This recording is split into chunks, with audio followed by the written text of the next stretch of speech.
O, eto na naman ako.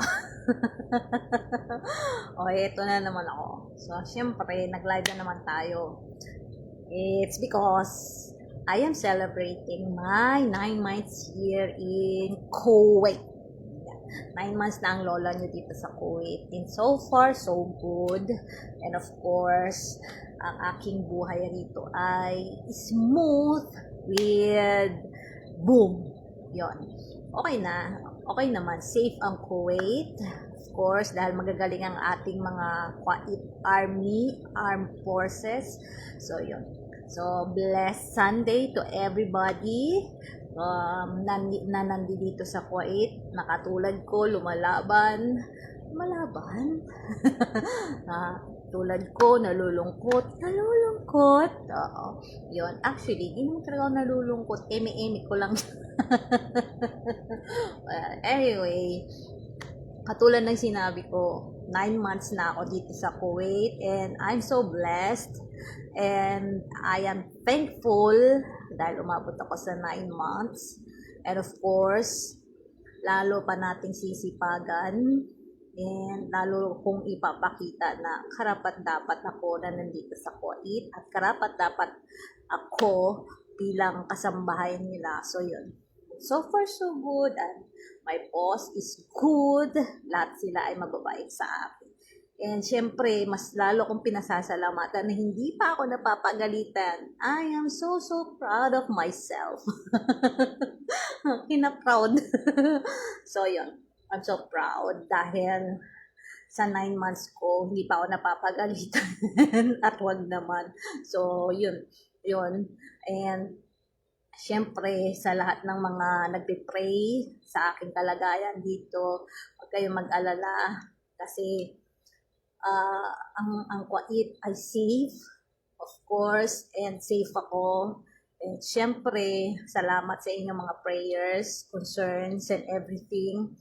And syempre, lahat tayo dapat sinicelebrate natin yun dahil sa Pilipinas, Palm Sunday. So, yun. So, palaspas na. So, tayo ay magnilay-nilay. Tayo sana ay maging mabait na. Ay, wag na tayo maging pasaway pa. So, tumatanda na tayo. And of course, habang tumatanda dapat tayo, mas dapat tumatalino tayo, mas bumabait tayo. Hindi natin alam, hindi natin hawak ang buhay natin, hindi natin alam saan, kailan, paano tayo kukunin. So, yun. Siyempre, lahat tayo dadaan dyan. And of course, ako, para sa sarili ko, mas hinihigitan ko yung noon ko, and mas kalmado ako ngayon, and alam mo na, mas mabait. Oo, ganon. Mas mabait ako ngayon. Siyempre, lahat ng hindi dapat, iwasan na yan. Siyempre, and lahat ng bagay sa mundo merong katapat, 'di ba? So, bilang tayo nandito sa lugar na hindi atin, nakikilugar lang tayo, so tayo ay dapat mas mag-isip tayo ng paraan natin para mawala yung lungkot natin, para mas kalmado tayo sa problema, mas masusolusyonan natin. So habang tumatanda tayo, dapat nag-iisip tayo. Dapat mas tumatalino tayo, hindi tayo pag ganun. Pag ganun. Yun. So, yun lang. And I hope na lahat tayo makasurvive dito. Siyempre, iba-iba naman tayo, di ba? So, yun lang.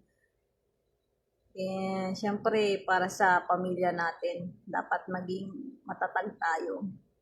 And ipag-pray natin na maging matatag din sila at hindi sila kumaliwa. And siyempre, dapat ipagpasalamat natin yung mga taong sumusuporta na sa atin. Yung mga taong pinagdarasal yung kaligtasan natin, pinagdarasal ang mga damdamin natin na